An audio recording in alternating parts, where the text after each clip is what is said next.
মানে চাঁদপুরবাসী আর সৌদি আরব, মানে চাঁদপুরবাসী সৌদি আরবের সাথে ঈদ করার মূল একটা রহস্য আছে, ঠিক আছে?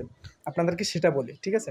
মূল রহস্যটা হচ্ছে, চাঁদপুরবাসী মনে করে যে তারা যদি সৌদি আরবের শেখদের সাথে, আরবি শেখদের সাথে মিলিয়ে তারা যদি ঈদ করে, তাহলে মানে শেখরা আস্তে আস্তে তাদেরকে সৌদি আরবই মনে করবে এবং কি সৌদি আরব নিয়ে যাবে, ঠিক আছে?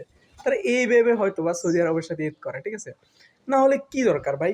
তোরা নিজেদেরকে মুসলিম মনে করস, তাহলে আমরাও তো মুসলিম।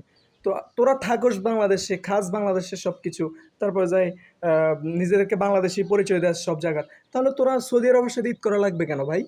তোরা আমাদের সাথে ঈদ কর, মাংস তোরাও খাবি আমরাও খাবো, কোরবানি তোরাও করবে আমরাও করবো, তো একসাথে মিলেমিশে করি, ঠিক আছে? আর তাছাড়া ইসলাম যেটা সমর্থন করে না, তোরা ইসলাম ধর্মী হয়ে ইসলামের, মানে ইসলাম যেটা সমর্থন করে না, ইসলামের বিরোধিতাই করস, তাহলে লাভটা কি ভাই আমারে বল? ঠিক আছে ভাই, এগুলো ছেড়ে দে, আমাদের সাথে আয়,